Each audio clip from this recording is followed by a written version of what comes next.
I want you to imagine you're diving into a shallow bay where your fins stir up a lush green carpet beneath you, a carpet that hides sea turtles, juvenile fish, and secrets of the sea.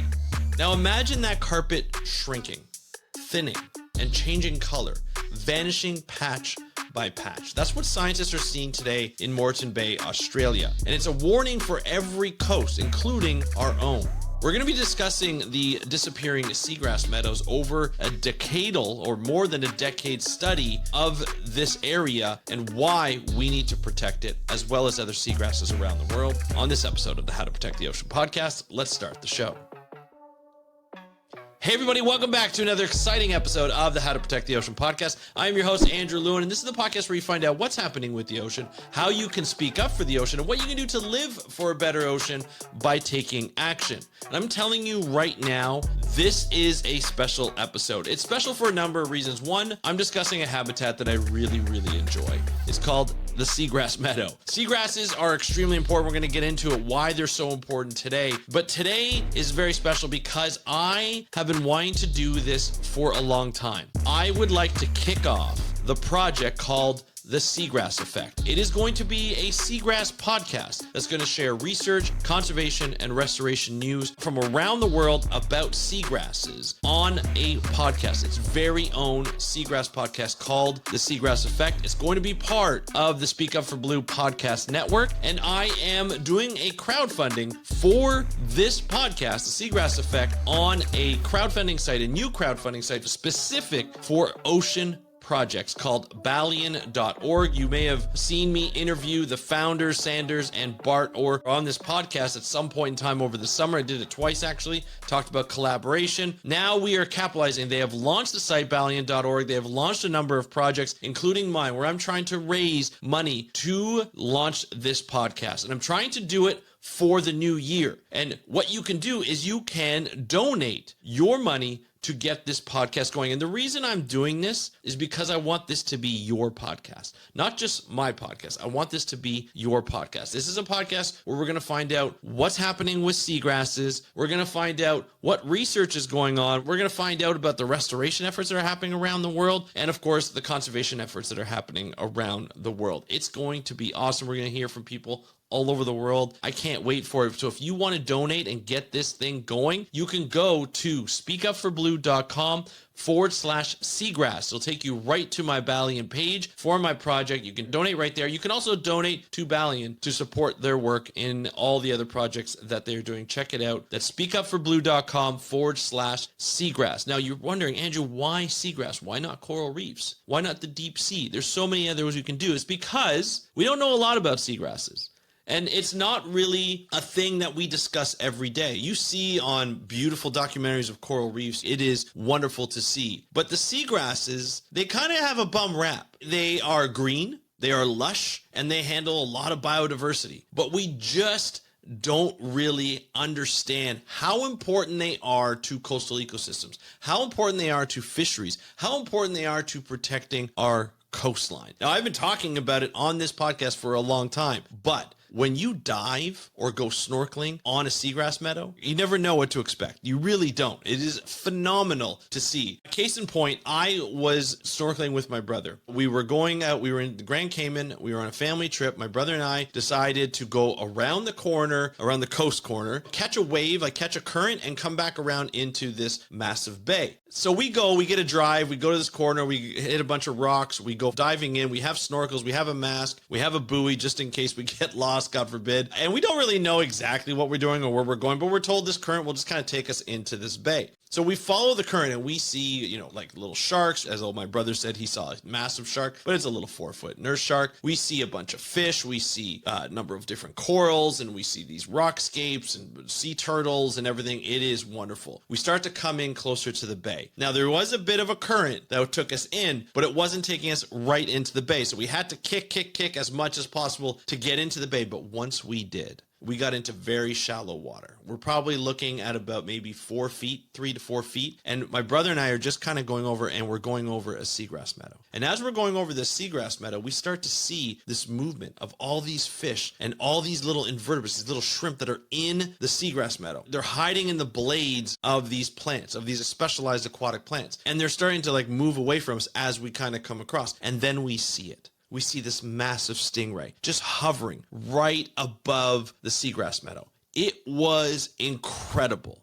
So incredible that I went, holy cow, like yelled it out into my snorkel. So more sound like, holy cow.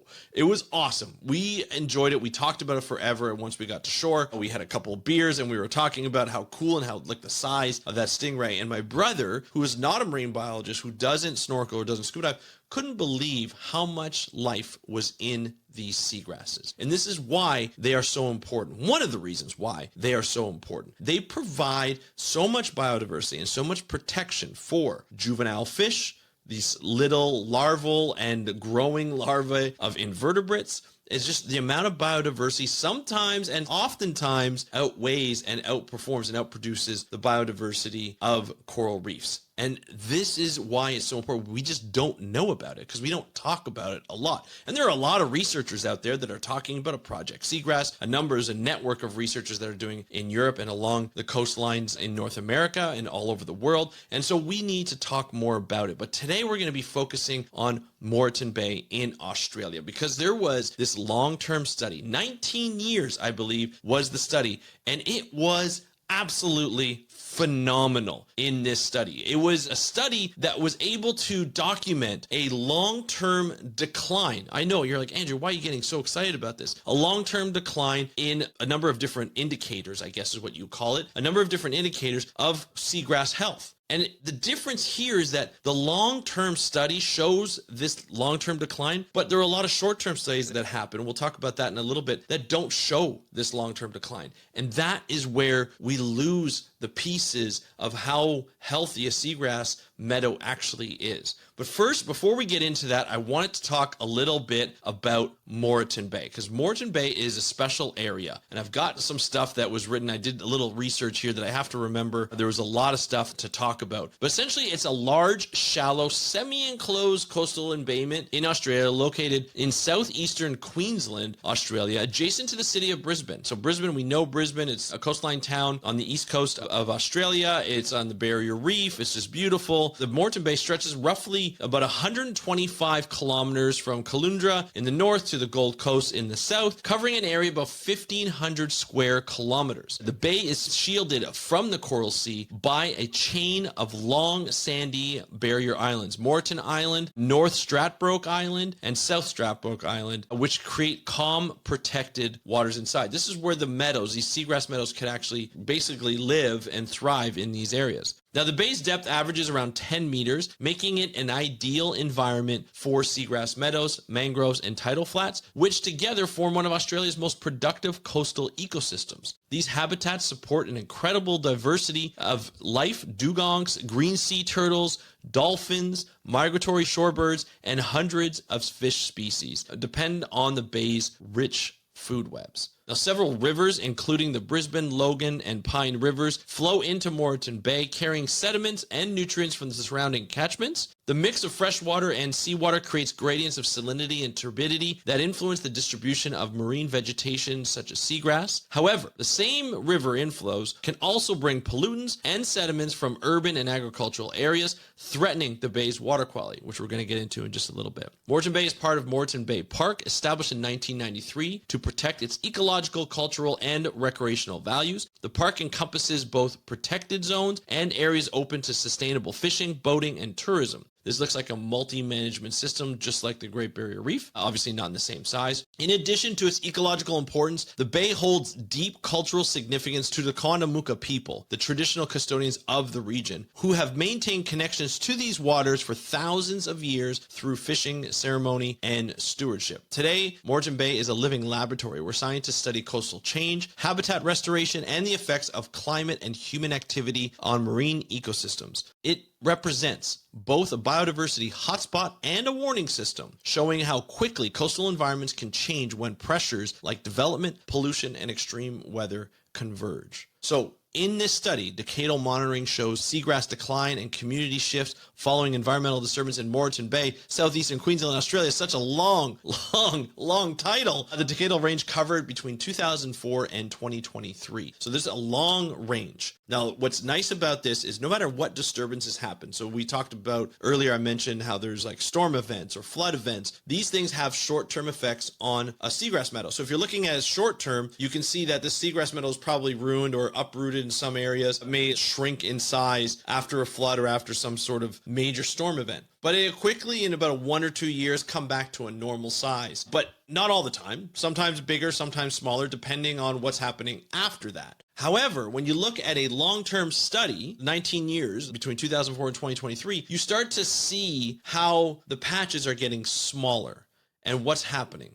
So some of the disturbance events that happen with major flood, cyclones, and water quality fluctuations allowed scientists to evaluate how the seagrass meadows responded and recovered, or even failed to recover over time. So I thought it was really cool. They looked at seagrass extent, species of actual seagrasses, and resilience to environmental disturbances in Moreton Bay, Queensland. So that's what they're looking for. So what they noticed was that the total seagrass cover declined. The overall area of seagrass meadows in eastern banks of Moreton Bay shrunk compared to the early 2000s baseline. The loss was most pronounced after major disturbance events, such as extreme rainfall, flooding, and resulting turbidity, which reduce light penetration and smothered seagrass. Species diversity and dominance changed. There was a decline in species richness, so the number of species, which sensitive species like Halophila ovalis and Halidule uninervis, sorry for my mispronunciation of the species names, losing ground in some areas. They lost ground in some areas. These were often replaced or outcompeted by more tolerant opportunistic species that can handle the turbidity and the unstable conditions, indicating that a shift in community structure happened. Now, this is really interesting because when you start to see these shifts from like more sensitive to disturbance species to a more tolerant species, this is very similar to what we're seeing happen in a lot of coral reef areas. A lot of the corals, like the branching corals, are a little bit more sensitive to temperature change or pH change. We're starting to see them functionally extinct in certain areas like Key West, which is very disturbing. And to even see that, it's not something we want to see. It's a precursor to like actual extinction in specific areas. But we're seeing a more tolerant species stay around, like the softer corals that can handle these different types of species, which was predicted a long time ago when we started to look at how climate change was going to affect coral reefs. It is kind of interesting to see that it's the same thing happening with a lot of different species, especially in these important habitats. Now, we also saw a change in habitat quality and density that decreased. So seagrass biomass and shoot density, so the shoots are like underneath, fell in several monitoring zones, meaning less habitat complexity for marine life such as turtles, dugongs, and fish nurseries. And then, of course, these declines reduce the bay's blue carbon capacity. Now, these seagrass meadows have the ability to sequester carbon. That means they can keep carbon inside not only their aquatic plants, but also in the root system, which is really interesting. So the fact that they lose that, its ability to store carbon, and the ecosystem resilience of having a diverse and more complex system of seagrass meadows, it'll actually lead to further environmental change down the road. So in short, the study documented decrease in seagrass area, species diversity, and structural health, with long-term implications for biodiversity, carbon storage, and coastal ecosystem stability. That is essentially what the study covered. This is something that is not good when we look at how we monitor and manage these areas. Now, the monitoring is important. Having this long-term study where short-term studies can see quick recovery after storms or flooding doesn't necessarily mean that it's going better. What they notice is that the patches kept getting smaller and smaller over the years. But when you see like a patch get really small and then grow back, you're like, oh, it actually did really well. Within a year or two, it started to come back. That means it must be coming back. But when you look at the 19-year data set and you start to see these patches over time getting smaller and smaller, even though the fluctuation kind of goes, it shrinks and then grows and shrinks and grows, it's growing smaller and smaller. It doesn't have the time to recover. I assume what would happen if it's in a healthy state and these storms come in, they break down maybe a specific habitat, shrink it in its size and maybe even species diversity or even just size. Having that species diversity still there can allow it to grow back to its original size if it's given the time. But the frequency of those storms, the frequency of those flood events, the frequency of those disturbances with other cumulative effects like increased nutrients or sediment that can actually smother these plants is not going to help when we're looking at long-term data sets or long-term health of these seagrasses. So that's something that needs to improve. So here's what the study authors kind of said between the two things. Obviously, we need more decadal study. We need more long-term data sets and continued monitoring. That's something that's really big. So that's something that really needs to help. So we need to improve water quality. The study identified turbidity and nutrient runoff, especially from catchments that are key drivers to seagrass decline. Looking at sediments and nutrient loads entering Moreton Bay by improving catchment management, especially around the Brisbane and Logan rivers. So those are two rivers that cause the most damage. Actions include strengthening the erosion control or on agricultural and construction lands. That'll be really important. Upgrading stormwater and wastewater treatment infrastructure, restoring riparian vegetation, and filter runoff before it enters the coastal waters. All three of these things can be done. That's the good news.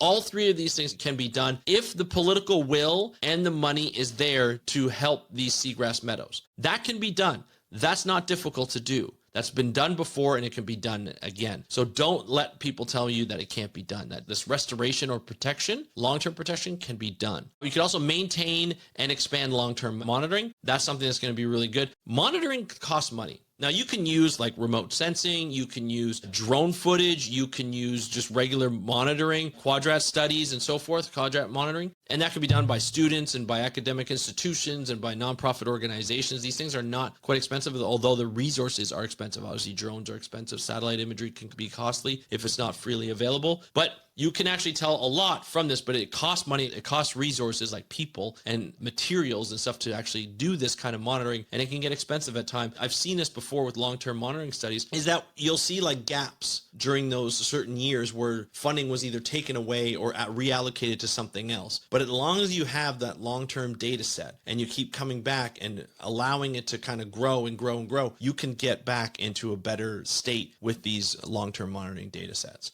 You can manage the disturbance impact. So seagrass loss in Moreton Bay was strongly linked to extreme weather events. So obviously you can't stop the weather events, floods and storms, and of course their turbidity pulses. However, the authors suggest proactive measures to mitigate and manage disturbances, such as protecting refuge meadows, so areas that are less impacted by runoff or turbidity, to allow them to serve as a seed and propagule resources for the recovery. So allow them to be like they're in good shape even during these storm areas. So allow them to, like they'll have their seeds and propagules, allow them to restore the rest of the reef. Use that as a source. You can implement rapid response plans after major disturbances to assess and assist recovery, for instance, by reducing local stressors like boat damage or dredging after runoff. So let's not put more impact on them after these big stressors. Let's put less impact by doing that right after, and maybe just short-term responses. You can protect high-quality habitats. So we kind of mentioned it earlier before. They emphasize protecting remaining healthy seagrass meadows from physical disturbances such as anchoring, dredging, and coastal development. I've had the Project Seagrasses guys and team on this podcast a number of times. The biggest thing that they said is anchoring. So having a buoy system where you can actually, the boats can like link up to a buoy system so they don't put their anchors down. They can stay in one spot to do whatever they need to do. That will be really helpful. Let's limit dredging and then coastal development, of course.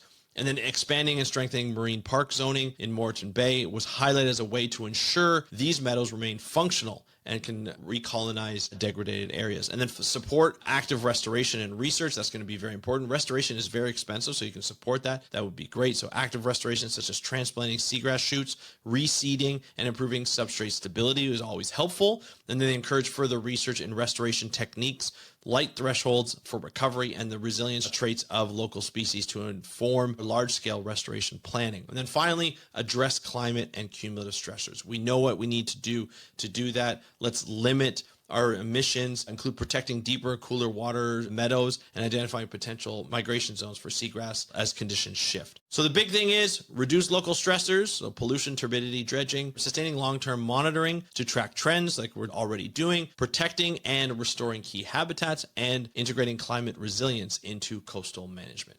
That's what we need to do. So we have the problem. We have the area, we have the problem that's facing, and we have the solutions. Now we need to implement it. And what's interesting about this like I said, I love seagrasses. I almost did a PhD on seagrasses. But the one thing that's interesting to me about this and the project that I'm putting on for the Seagrass Effect is that people who donate to the Seagrass Effect, we're going to be taking a portion of that money and we're going to be helping restore a site of seagrasses somewhere in the world. And we're going to just keep going. As long as the Seagrass Effect is going, we're going to continue to support seagrass restoration by your donation. So a portion of the seagrass donation is not only going to go to the Seagrass Effect, the podcast, to produce podcasts, to share resources, to share research, to share conservation efforts, and to share tactics among scientists who also listen to this. Because one thing that I learned about doing podcasting is that researchers will listen to it. Early career scientists will listen to it. Scientists will listen to the podcast because they want to find out what their colleagues are doing, or they want to find out what somebody in their particular area are doing that's different from them, or where they can collaborate or where they can learn from. And so just by having this podcast, we are actually integrating sharing of knowledge for people around the world on a regular basis, once a week basis. That's the goal. Once a week, we release an interview episode. That's the goal for this, and I can't wait to bring it to you. On top of that, we're going to help an active seagrass restoration site. We're going to help do that. We're going to come in on the project and we're going to talk about the increase of what we were able to accomplish and what that site is able to do. You're going to be a part of that restoration process. It's going to be a lot of fun. I can't wait for you to do it. So if you go to speakupforblue.com/seagrass, so speakupforblue.com/seagrass, all one word, you can donate to the project that's right now on Valiant for the Seagrass Effect podcast. I can't wait for you to see it. I can't wait to do it, to be honest, but I need that initial money to start this project. It's expensive, it's time consuming, and I want to make sure that I do this right. So the Seagrass Effect, speakupforblue.com/seagrass is where you can go to donate. And of course, if you want to find out any of the resources, just check in the show notes. And if you have a question, a comment, love to hear it. Let me know in the comments below if you're watching this on YouTube. If you're listening to this on your favorite podcast app, you can contact me in two ways. Instagram, DM me at How to Protect the Ocean. That's at How to Protect the Ocean. Or you can go to speakupforblue.com/contact, fill out the form. It'll go right to my email. I'll answer you back as soon as possible. I want to thank you so much for not only those of you who are considering donating to this project and getting it to start up and supporting conservation research for seagrass and restoration, but also for listening to this podcast here at How to Protect the Ocean podcast. Thank you so much for listening. I'm your host, Andrew Lewin, from the True North, Strong and Free. Have a great day. We'll talk to you next time, and happy conservation.